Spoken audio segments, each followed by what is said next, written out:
আজ অনেক দিন পরে তোমাদের সাথে ভিডিও শুরু করছি, একদম বিকেল থেকে। আজ সোমবার, লক্ষ্মী পুজো, তাই বিকাল থেকে ভাবলাম ছোট্ট একটা ভিডিও তোমাদের সাথে শেয়ার করা যাক। হ্যালো এভরিওয়ান, আমি অদিতি বিশ্বাস। কেমন আছো তোমরা সবাই? অবশ্যই কমেন্ট করে জানিও। তো বাইরে বেরোতেই দেখি ছোট ছোট বাচ্চারা খেলা করছে, আর এদেরকে দেখে না আমারও সেই ছোটবেলার কথা মনে পড়ে যাচ্ছে। আর এদিকে রাস্তাটা দেখো, কিছুদিন পর এদিকে আলোয় সেজে উঠবে, কারণ কিছুদিন পর মা কালী চলে আসবে। আর আমাদের পাড়ায় বড় করে পুজো হয়, জানো তো। অবশ্যই সবাই এসে একবার দেখে যেও, ক্লাব পিপিএস নেতাজি পল্লী। তো যাই হোক, সবাইকে দেখে আমারও একটু ছোটবেলার কথা মনে পড়ছিল, আর একটু শুয়েছিলাম, জানো তো। কয়দিন ধরে বাড়িতে থেকে থেকে একদমই ভালো লাগছে না। আর আজকে বাচ্চাদের মতন মনে হচ্ছে কালকে থেকে আবার রেগুলার যে কাজকর্ম তা শুরু হয়ে যাবে। তো কয়েকটা কাজ ছিল, সেগুলো করে নিয়ে আসতেই ঘরে দেখি ঠাম্মা আর মা জোগাড় শুরু করে দিয়েছে, কারণ আমাদের আজকে অনেক রাতে ঠাকুরমশাই আসবে পুজো করতে।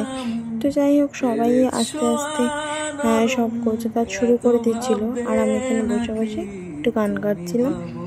আর কি বলবো, ভালো লাগছে না। আর এই যে দেখো আমাদের লক্ষ্মী ঠাকুর, লক্ষ্মী ঠাকুর যেটা পড়ে আছে সেটা কিন্তু আমার হাতেই বানানো।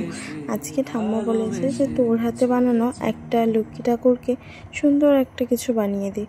তো দেখতে দেখতে ঠাকুর মশাই চলে আসলো, আর আমার মা দেখো শাড়ি পরে সেজে গুজে একদম রেডি হয়ে বসে পড়েছে, আর আমার বোনও বসে বসে ভিডিও করছিল।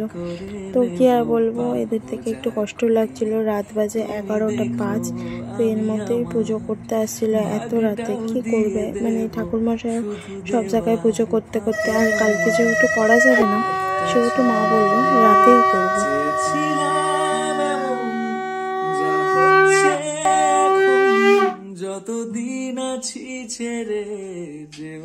তারপরে মা পুজো শেষ হতেই পাঁচালি পড়তে শুরু করলো। ভালোবেসে চলে যাব,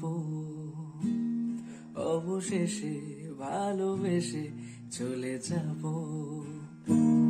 যদি সময়ে ফিরে যাওয়া শিখে যেতাম, আরো ভালো একটা মানুষ তোমায় দিতাম। আমি জানলে আগে আঘাত কি পেতাম। দেখতে দেখতে লক্ষ্মী পুজোটাও চলে গেল। তো অপেক্ষায় আছি কালী পুজোর, আবার আর এক মা আসবে।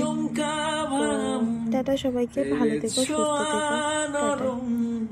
দেখা হবে নেক্সট কোনো ভিডিওতে। টাটা সবাইকে, বাই। অবশেষে ভালোবেসে চলে যাব।